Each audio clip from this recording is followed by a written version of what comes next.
अब हम करेंगे उद्गीत प्राणायाम, ओंकार का उच्चार।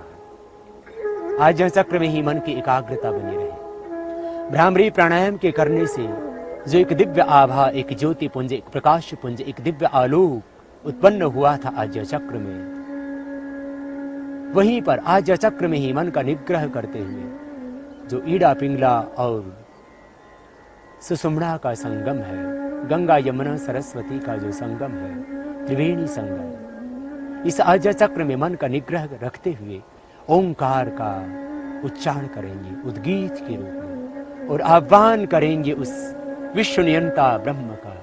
हम उस अमृत के पुत्र हैं, वयम पुत्रम अदितिर्यो विधर्ता, ममेव अंशो जीवलोके जीवभूतः सनातन।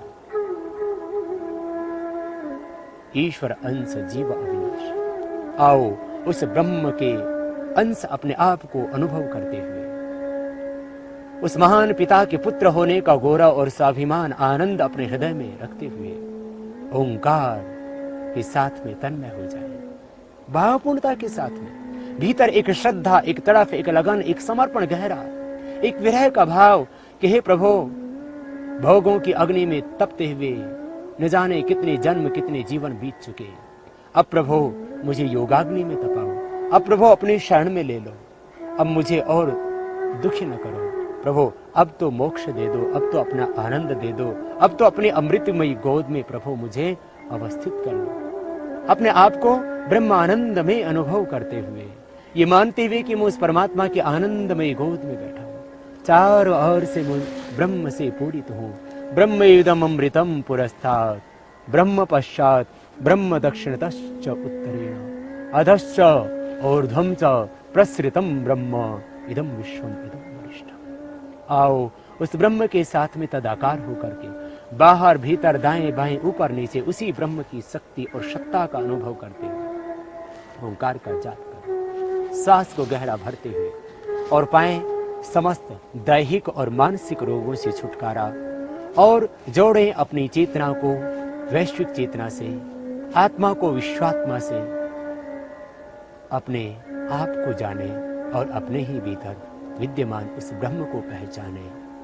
आत्म साक्षात्कार और प्रभु साक्षात्कार की राह है यह ओंकार का जप। सांस को भीतर गहरा भरेंगे और फिर ओंकार का उच्चारण करेंगे उद्गीत के रूप में। 3 मात्राएं होंगी ओंकार की और अर्ध मात्रा होगी मकार की। ओ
भावपूर्णता के साथ ओंकार का उच्चारण होता रहे। जब इस सृष्टि में कुछ भी नहीं था, शून्य था, तमः आसी तमसा गूढ़मग्रे प्रकेतम सलिलम सर्वमाइदम। जब कुछ भी नहीं था ब्रह्मांड में, उस समय भी केवल एक ओंकार था। जब सब कुछ प्रलय हो जाता है, कुछ भी शेष नहीं रहता ब्रह्मांड में, उस समय भी केवल एक ओंकार ही शेष रहता है। इसलिए सारा ब्रह्मांड ओंकार में है, ये पिंड भी ओंकार में है। आप अपने देह को देखेंगे ऊपर से, इन भ्रुवों की आकृति ओंकार में है, नासिकाओं की आकृति ओंकार में है, होठों की आकृति भी ओंकार में है, ठोड़ी की आकृति भी आप बच्चे की भी देखेंगे तो ओंकार में ही मिलेगी, कानों की आकृति भी ओंकार में ही है, हमारी छाती की आकृति भी ओंकार में ही है। पसलियों की आकृति भी ओंकारमयी है, गले की आकृति भी ओंकारमयी है। ऊपर से देखें देह को, नीचे से देखें देह को, ये सारा पिंड और ये समस्त ब्रह्मांड सब ओंकारमय है। इसलिए चारों ओर स्वयं को ओंकार से ओतप्रोत जानना। मैं जहां भी हूं परमात्मा में हूं, ओंकार में हूं। मेरे दाएं बाएं ऊपर नीचे बाहर भीतर सब जगह है। दाएं बाएं ऊपर नीचे बाहर भीतर एक ही ओंकार है, एक ही ब्रह्म है, एक ही परमेश्वर। चारों ओर उस ब्राह्मी सत्ता के साथ में ओतप्रोत होकर के ओंकार का जप करना, और तब तक करना जब तक कि थक न जाओ। और ओंकार का जप करते करते ओंकार मय न हो जाओ। उपासना का यही अर्थ है। भगवान का स्तवन करने से भगवान से प्रीति, प्रार्थना से अहंकार की समाप्ति, अहंकार का विसर्जन, और उपासना से ब्रह्म के साथ में तादात्म्य भाव। यथा नद्यः संदमानाः समुद्रे अस्तं गच्छन्ति नाम रूपे विहाय, तथा विद्वान नाम रूपाद मुक्त परात् परम पुरुषमुपैति। दिव्य। जैसे सारी की सारी नदियां, गंगा यमुना सरस्वती, बहती हुई समुद्र में जाकर के अपना नाम और अस्तित्व समाप्त कर देती हैं, सागर रूप हो जाते हैं। आओ हम भी उस ब्रह्म की ओर बहें। बहुत जन्मों तक बह करके देखा दुनिया में, बहुत जन्मों तक तप करके देखा भोगों की अग्नि में, मिला रोग, मिली अशांति, मिले दुख। आओ अब योगाग्नि में तपे और बहे ब्रह्म की ओर। दुनिया के बहाव में भये तो मिली अशांति। आओ अब इन नदियों की भांति सिंधु की ओर बहे, अपने आत्मा को विश्वात्मा की ओर बहा दें और परात् परम पुरुषमुपैति दिव्यम, उस दिव्य पुरुष से, उस ब्रह्म पुरुष से जुड़ जाए। इस तरह से आनंद पाएं, ब्रह्मानंद पाएंगे। चारों ओर से एक गहरा समर्पण। मैं जहां भी हूं ब्रह्म में हूं, मैं जो भी हूं ईश्वर की कृपा से हूं। मैंने जो पाया तन मन धन रूप यौवन, ये जन्म और जीवन सब कुछ ब्रह्म का है। एक गहरा समर्पण। और इस तरह से उस ब्राह्मी चेतना के साथ में तदाकार होकर के, उस ब्रह्म के साथ में तन्मय होकर के ओंकार का जाप करना, ओंकार का उच्चारण करना। साक्षी भाव से सांसों को देखना। मंद मंद सांस जो जा रहे हैं बाहर से भीतर, गहरा अनुभव करना सांसों।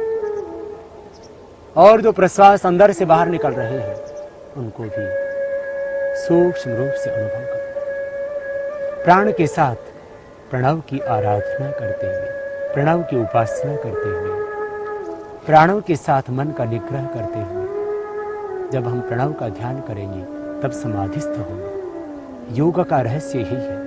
प्राणायाम के करने से हमारा मन जहां एकाग्र हो जाता है, हम मन के दासत्व से मुक्ति पाते हैं, मन के विजेता बन जाते हैं।